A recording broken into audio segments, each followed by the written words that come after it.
Hi, it's Fanny of Living Richly on a Budget, and today I'm going to show you how to use the Instant Pot. I'm assuming you just got your Instant Pot, so now what? What do you do with it? I'm going to just show you the features of the Instant Pot and how to get started. This is my Instant Pot Dual 60 7-in-1. I want to show you the features of it. So let's start with how to open the Instant Pot. It's a little bit tricky. So if you look at the Instant Pot from the top, it kind of looks like a clock, like this is pointing to the 9. So just remember, I taped it right here. You're going from 9 o'clock to 8 o'clock to open.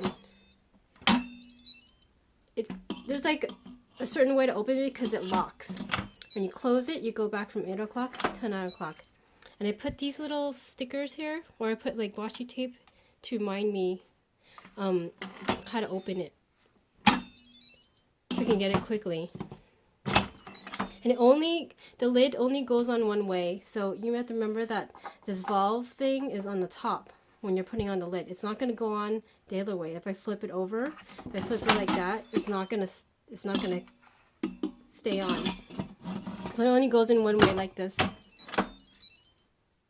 And the second thing is, once you get your Instant Pot, you're going to see this little plastic thing.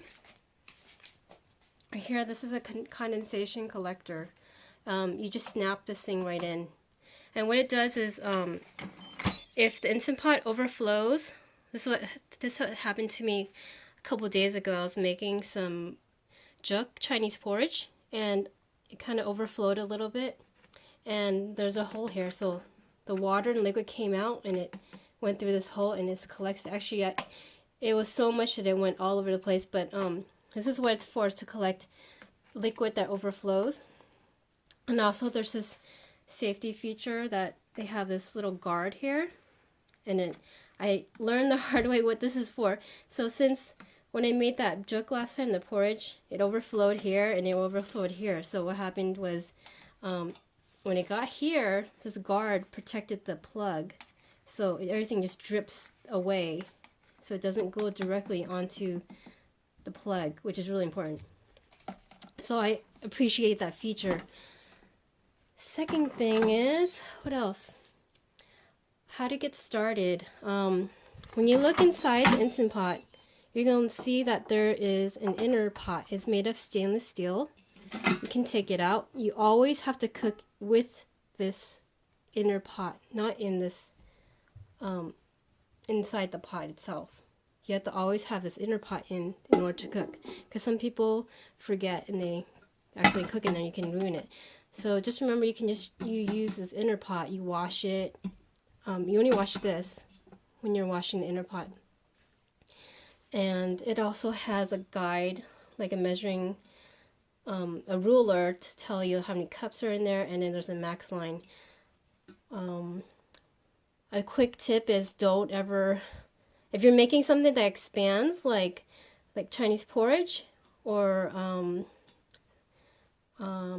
pasta, you don't want to go all the way to the max because it expands. So what I did was I had it up to here with water and a little bit of rice, and it totally went over and expanded.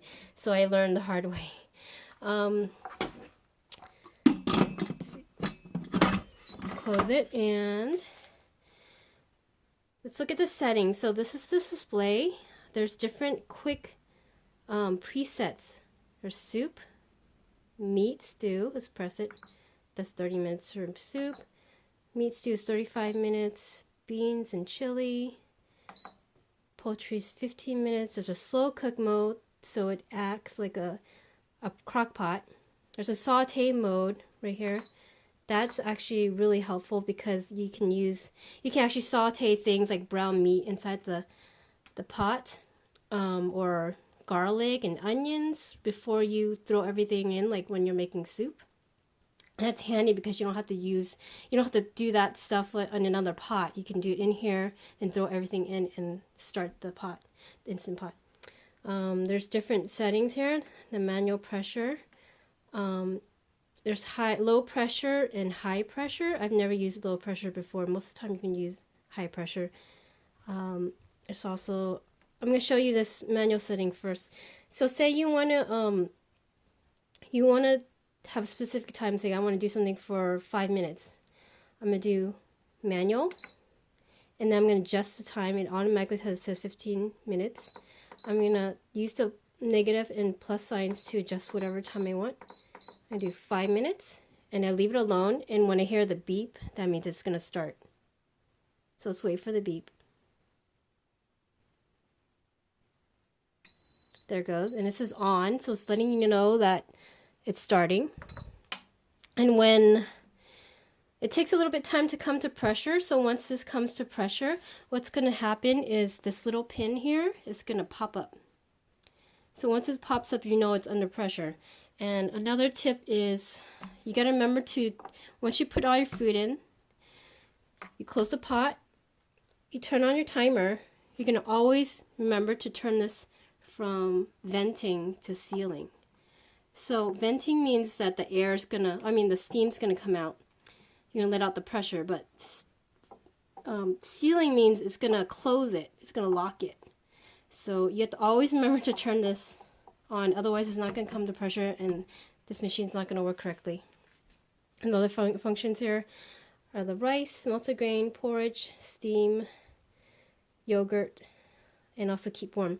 So once it finishes cooking, it's going to go to warm mode. So it's going to keep your food warm, and it's going to have a timer to tell you how long it's been since it's stopped cooking, and it's on warm mode.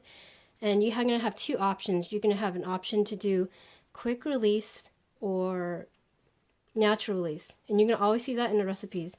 And to do quick release, you're going to turn this button, this knob, down from the sealing position to the venting position. And what I like to do is I like to use a handle of a rice paddle to do that, because this thing gets really hot and I don't want to hurt my hands.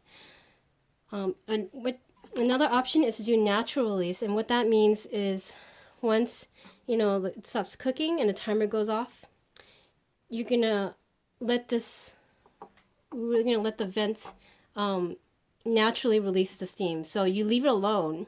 You can actually stop this and have it off, and then let the steam just come out by itself, and I'll do it over 10 to 20 minutes.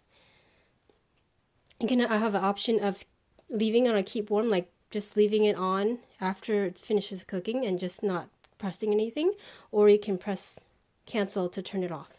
So those are two options. I think this machine is awesome because the Dual has this nice handle. And also another tip is I just found out this quick tip, which is really cool, is there's a great place to store your lid. Instead of looking for a place to store your lid, you can store it right here on the fin of the machine. Isn't that cool? The last tip I want to mention is if you find yourself in a situation where when you're turning the vents, doing a quick release, there's a lot of liquid that comes out instead of steam, and it's like going all over the place. What you do to remedy it is just to throw a towel on top. Or you can just do this from the beginning. Just put a towel on top of the valve, and it will disperse the liquid all over here instead of all over your kitchen. So I hope you enjoyed this video, and visit me at livingrichlyonaBudget.com for more tips. Bye.